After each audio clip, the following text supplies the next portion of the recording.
DGISPR lieutenant general Ahmad शरीफ चौधरी की हालिया सख्त प्रेस कॉन्फ्रेंस पर पाकिस्तान तहरीक इंसाफ के चेयरमैन बैरिस्टर गौहर खान के बाज़ाब्ता रद्द-ए-अमल, जिसमें उन्होंने ताल्लुकात में बेहतरी और तनाव कम करने की जरूरत पर जोर दिया है। PTI के चेयरमैन बैरिस्टर गौहर खान ने DGISPR की प्रेस कॉन्फ्रेंस पर रद्द-ए-अमल देते हुए कहा कि उन्हें आज की प्रेस कॉन्फ्रेंस से मायूसी हुई है। उन्होंने जोर दिया कि PTI हमेशा से ये उम्मीद रखती आई है कि मुल्क में इदारों और सियासी जमातों के दरमियान तनाव कम हो और ताल्लुकात में बेहतरी आए। बैरिस्टर गौहर ने कहा कि मुल्क का दिफा इंतहाई अहम है और उन्होंने इस बात की सख्ती से तरदीद की कि PTI का बयानिया कभी भी मुल्क दुश्मन नहीं रहा और ना ही होगा। उन्होंने दोनों जानिब से एक दूसरे को जहनी मरीज जैसे अलकाबात से पुकारने को अफसोसनाक करार दिया और कहा कि ये मुल्क की मौजूदा सूरत हाल में मुनासिब नहीं है। चेयरमैन PTI ने मौजूदा सूरत हाल में एक दूसरे को तस्लीम करने और जगह देने की जरूरत पर जोर दिया। उन्होंने कहा कि पाकिस्तान भी हमारा,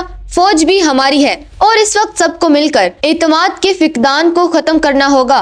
उन्होंने मुल्क में मौजूद तमाम जमहूरियत पसंद कुव्वतों से अपील की कि वो बढ़ते हुए इस तनाव को कम करने में अपना किरदार अदा करें। बैरिस्टर गौहर ने एक अहम नुक्ता उठाते हुए कहा कि नॉन स्टेक होल्डर्स का किरदार PTI और इदारों के दरमियान तनाव का सबब नहीं बनना चाहिए, जिससे इनका इशारा मुमकिना तौर पर इन अनासिर की तरफ था जो तनाज़ा को हवा देने में मुलविस हैं। तनाव में कमी लाने के लिए बैरिस्टर गौहर खान ने हुकूमत और मुतल्लिका इदारों से एक अमली मुतालबा किया। उन्होंने कहा कि अगर बानी PTI यानी इमरान खान और बुशरा बीबी से मुलाकातों की इजाजत दी जाए तो सूरत हाल बेहतर हो सकती है। उनका मौकिफ था कि बानी PTI से सियासी रहनुमा और वकला की मुलाकातों पर पाबंदियां तनाव को मजीद बढ़ा रही हैं। उन्होंने खबरदार किया कि मुल्क इस वक्त मजीद तनाव का शिकार नहीं हो सकता और मुफाहमत के जरिए ही मुल्क को दरपेश चैलेंजेस का मुकाबला किया जा सकता है। इनका ये रद्द-ए-अमल एक तरफ तो इदारों के एहतराम को जाहिर करता है, वहीं दूसरी तरफ पार्टी के बुनियादी हुकूक के तहफ़्फ़ुज़ और तनाव के खात्मे की ख्वाहिश की अक्कासी करता है।